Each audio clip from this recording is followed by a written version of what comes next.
Good, happy Wednesday evening. I'm Riley King, and welcome to your 8 p.m. news and weather. Let's get started. First up, bill would expand use of medical marijuana in New Hampshire. Let's take a listen to this video from WMUR News 9.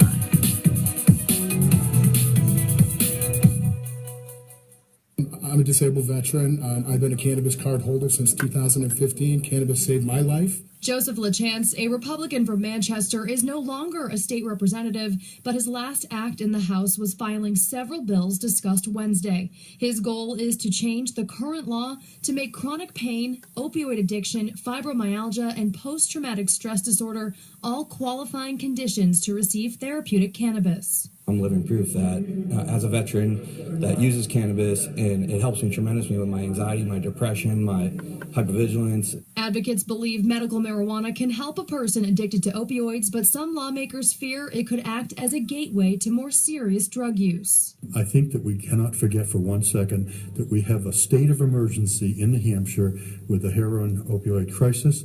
500 people this year will die. That's 500 too many. Others against the proposed changes say the use of cannabis does not help patients who are addicted to opioids. What I found interesting was the only people in the room that actually spoke not in favor of these bills had jobs that depended upon the addiction of opiates.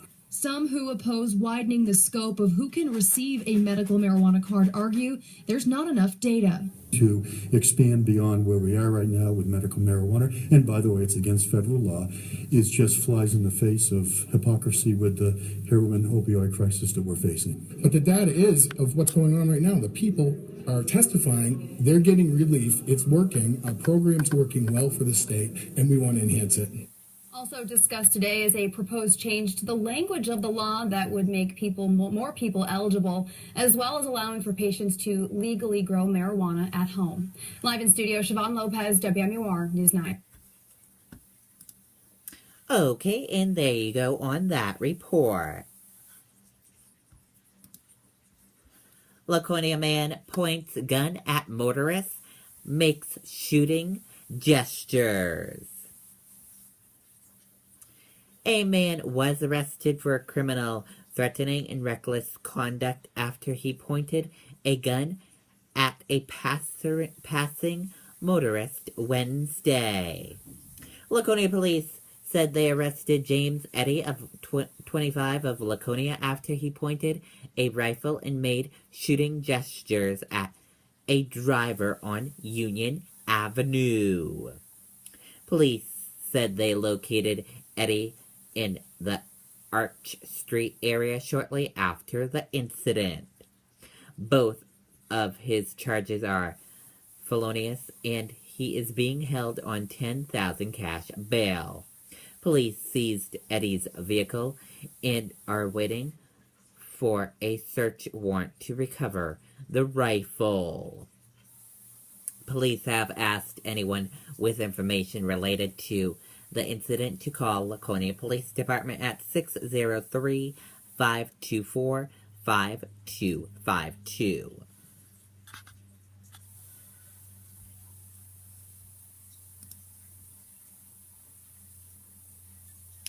President Trump signs executive order on wall, tightens immigration. Let's take a listen to this video from ABC News.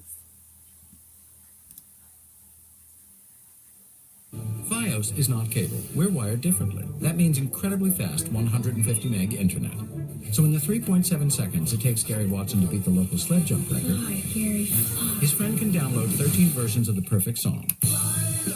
His sister can live stream it, while his mom downloads how to set a dislocated shoulder. Get 150 meg internet, TV, and phone for just $79.99 per month online for the first year. Hurry, offer ends January 21st, only from Fios. It was not long after our sit-down with the president that President Trump traveled across town to the Department of Homeland Security, where he signed those orders to begin the wall and a push to remove undocumented immigrants, including those who are facing charges in this country. But on Mexico paying for the wall, tonight's swift reaction from the Mexican president, and will he now cancel a planned visit? ABC's Cecilia Vega at the White House tonight. President Trump today at the Department of Homeland Security signing those executive orders on immigration. We've been talking about this right from the beginning. The move coming after that signature campaign promise. Build that wall! Build that wall! In addition to building that wall, the president also vowing today to strip federal funding from so-called sanctuary cities that shield undocumented immigrants, triple the number of ICE agents, and add thousands more Border Patrol agents. Beginning today, the United States of America gets back control of its borders, gets back its borders.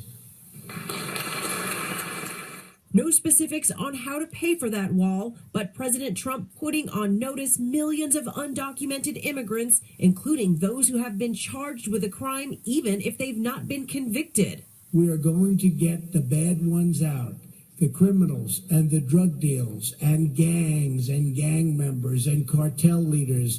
The day is over when they can stay in our country and wreak havoc. Protests tonight in New York and by the White House, and sanctuary cities firing back. And this city will not be bullied by this administration into abandoning our core values, and we believe we have the rule of law and the courts on our side.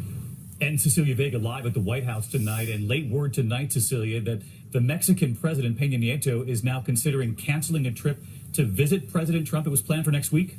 Yes, and that comes after that announcement today. President Peña Nieto and President Trump were slated to talk border security and trade. All of that now is up in the air, David, after that news out of the White House today. Cecilia, thanks for joining us tonight.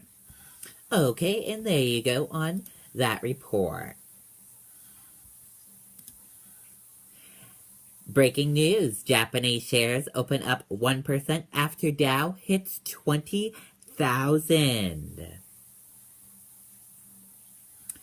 Asian markets were up in early trade on Thursday, taking its cue from the Dow Jones Industrial Average shooting past 20,000 after a volley of executive orders by President Donald Trump.